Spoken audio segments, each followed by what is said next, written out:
bergerak, menggerakkan. Assalamualaikum warahmatullahi wabarakatuh. Perkenalkan, saya Endah Wahyuni dari PJP Angkatan 7 SMK Negeri 1 Trenggalek, Kabupaten Trenggalek, akan menyampaikan pemaparan tentang tugas 1.4.A.8, yaitu tentang koneksi antar materi modul 1.4. Silakan menyaksikan. Keterkaitan materi antara filosofi pendidikan Ki Hajar Dewantara, nilai dan peran guru penggerak, visi guru penggerak, budaya positif untuk mewujudkan profil pelajar Pancasila.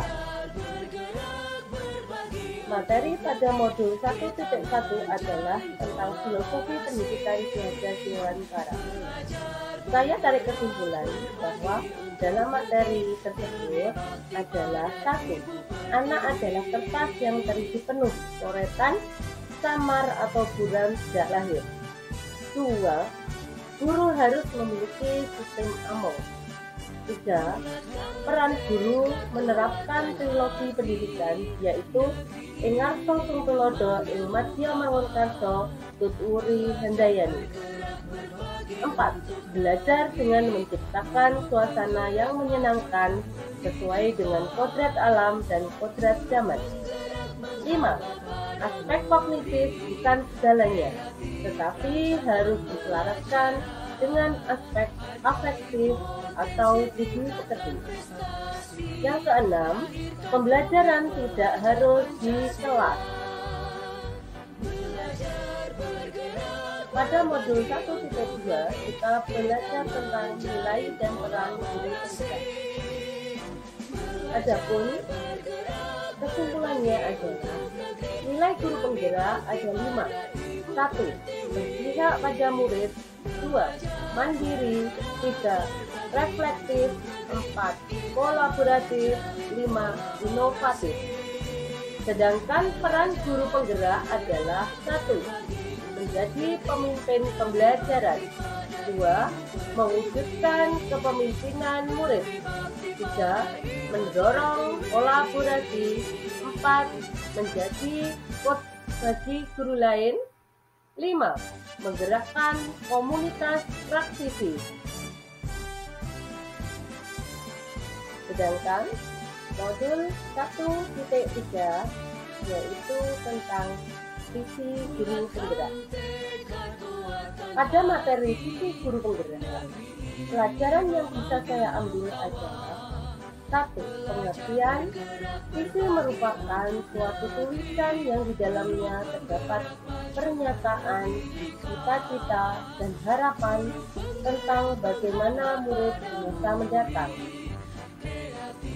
Tujuannya adalah untuk mencapai perubahan yang lebih baik dari kondisi saat ini. Visi harus 1. Menyemangati, menggerakkan hati, dan kolaborasi tiap anggota dalam satu komunitas. 2. Visi berpihak pada murid. 3. Visi berawal dari hal yang positif. Untuk mencapai sebuah visi, diperlukan pendekatan yaitu inquiry apresiatif. Pendekatan manajemen perubahan yang kolaboratif dan berbasis kekuatan dengan tahapan kerja. Adapun tahapan kerja adalah B. Buat pertanyaan. A. Ambil pelajaran. B. Gali mimpi. C. Jabarkan rencana. A. Atur eksekusi. Pada modul 1.4 saya mempelajari tentang budaya positif.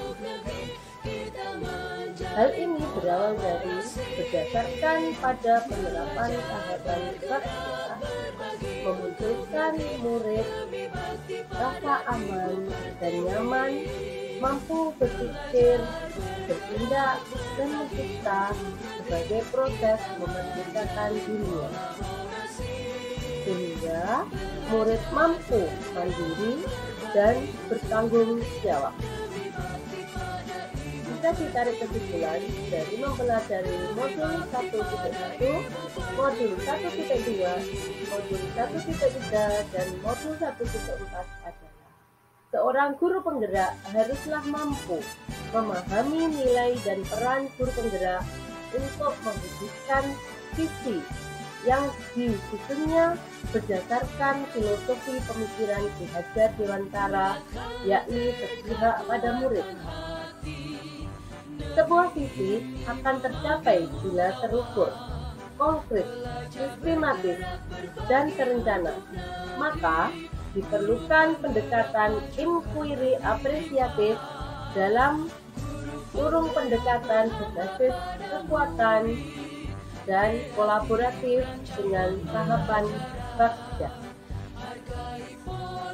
Berdasarkan penerapan tahapan Bakja akan muncul pembiasaan positif, dengan kata lain yaitu muncul budaya positif yang mana dapat mendorong murid untuk mampu berpikir, bertindak, dan mencipta sebagai proses memerdekakan dirinya, sehingga murid lebih mandiri dan bertanggung jawab, sehingga tujuan pembelajaran yakni mewujudkan manusia merdeka bisa terwujud.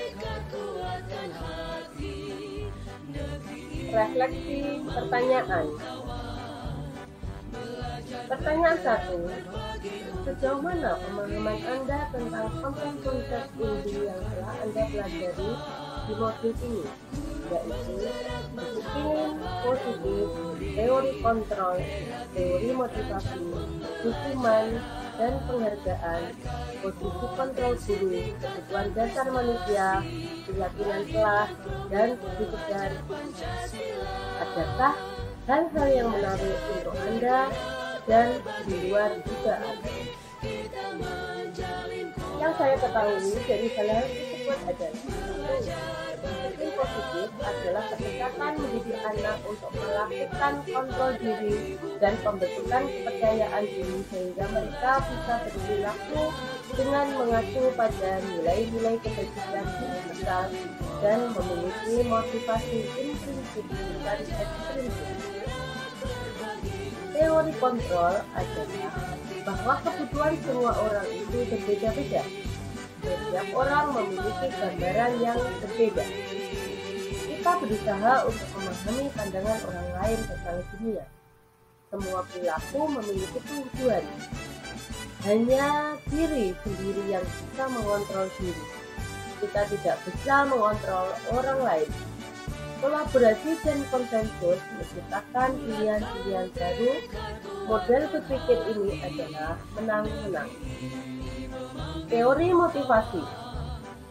3 motivasi perilaku manusia, yaitu 1. Untuk menghindari ketidaknyamanan atau hukuman. 2. Untuk mendapatkan imbalan atau penghargaan dari orang lain. 3. Untuk menjadi orang yang mereka inginkan dan menghargai diri sendiri dengan nilai-nilai yang mereka percaya. Hukuman. Bentuk pengendalian terhadap perilaku seseorang bersifat tidak terencana. Murid tidak tahu apa yang akan terjadi dan tidak dilibatkan. Hukuman bersifat satu arah, yaitu guru memberi murid menerima hukuman tanpa melalui suatu kesepakatan atau pengarahan dari pihak guru, baik sebelum dan sesudahnya. Hukuman diberikan bisa berupa fisik maupun psikis. Murid disakiti oleh suatu perbuatan atau kata-kata. Penghargaan adalah cara-cara mengontrol perilaku seseorang yang menghancurkan potensi untuk pembelajaran yang sesungguhnya. Penghargaan tidak efektif. Penghargaan bisa merusak hubungan. Penghargaan mengurangi ketepatan. Penghargaan menurunkan kualitas. Penghargaan mematikan kreativitas. Penghargaan membuka. Keyakinan kelas adalah nilai-nilai kebajikan universal yang disepakati secara tersirat dan tersirat, lepas dari latar belakang suku, negara, bahasa, maupun agama, yang diyakini seseorang dan berusaha untuk mewujudkannya. Kebutuhan dasar manusia ada 5. 1. Bertahan hidup. 2. Kasih sayang dan rasa diterima. 3. Penguasaan. 4. Kebebasan. Dan 5. Kesenangan. Posisi kontrol dulu ada 5. 1. Penghukum. 2. Pembuat rasa bersalah. 3. Teman. 4. Pemantau. Dan 5. Manajer. Adapun segitiga restitusi adalah tahapan dalam melakukan proses restitusi adalah 1. Menstabilkan identitas. 2. Validasi tindakan yang salah. 4. Menanyakan nilai keyakinan. Hal-hal yang menarik untuk saya adalah semuanya, karena memberikan ilmu yang baru bagi saya dan juga luar dugaan saya. Ternyata selama ini saya sudah menerapkan segitiga restitusi, tetapi dengan menggunakan istilah lain, yaitu istilah dalam bimbingan konseling. Pertanyaan nomor 2. Perubahan apa yang terjadi pada cara berpikir Anda dalam menciptakan budaya positif di kelas maupun sekolah Anda setelah mempelajari modul ini? Perubahan yang terjadi pada cara berpikir saya dalam menciptakan budaya positif di kelas maupun sekolah setelah mempelajari modul ini adalah 1. Bahwa murid harus dilibatkan langsung dalam menciptakan budaya positif, karena dengan keterlibatan murid secara langsung maka murid akan termotivasi dalam dirinya untuk melaksanakan budaya positif tersebut. Budaya positif bisa diadopsi dari nilai-nilai kebajikan universal yang kita semua yakini. 2. Memosisikan diri sebagai posisi manajer. Pertanyaan ketiga, pengalaman seperti apakah yang pernah Anda alami terkait penerapan konsep-konsep inti dalam modul budaya positif baik di lingkup kelas maupun sekolah Anda? Pengalaman yang pernah saya alami terkait dengan penerapan konsep-konsep ini dalam modul budaya positif di lingkup kelas maupun sekolah adalah adanya antusiasme yang tinggi pada murid dalam membuat keyakinan kelas. Bersama mereka bisa menuangkan nilai kebajikan mereka dan mereka lebih bertanggung jawab dalam menjalankannya. Dalam penyelesaian masalah dengan menggunakan segitiga restitusi, ternyata anak merasa nyaman, aman, dan merasa didengarkan, serta mempunyai solusi dalam menyelesaikan masalahnya. Pertanyaan 4. Bagaimanakah perasaan Anda ketika mengalami hal-hal tersebut? Perasaan saya ketika mengalami hal-hal tersebut adalah, sebagai guru saya sangat senang sekali karena murid saya terbuka dan saya yakin sedikit demi sedikit akan mampu membentuk karakter siswa menuju profil pelajar Pancasila. Pertanyaan kelima, menurut Anda terkait pengalaman dalam penerapan konsep-konsep tersebut, hal apa sajakah yang sudah baik Adakah yang perlu diperbaiki? Menurut saya, pengalaman dan penerapan konsep-konsep tersebut yang sudah baik adalah tentang keyakinan kelas dan posisi kontrol diri. Karena selama ini di sekolah kami khususnya jelas sudah membuat kesepakatan keyakinan kelas dan guru sudah menerapkan posisi kontrol sebagai manajer dan teman. Sedangkan yang perlu diperbaiki adalah ada satu atau dua guru yang masih menggunakan posisi kontrol sebagai penghukum dan pembuat rasa bersalah. Soal nomor 6 adalah sebelum mempelajari modul ini, ketika berinteraksi dengan murid, berdasarkan 5 posisi kontrol. Posisi manakah yang paling sering Anda pakai? Dan bagaimana perasaan Anda saat itu? Setelah mempelajari modul ini, posisi apa yang Anda pakai?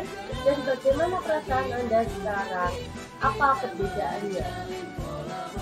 Sebelum mempelajari modul, ketika berinteraksi dengan murid berdasarkan 5 posisi kontrol, posisi yang paling sering saya lakukan adalah posisi pemantau, teman, dan manajer.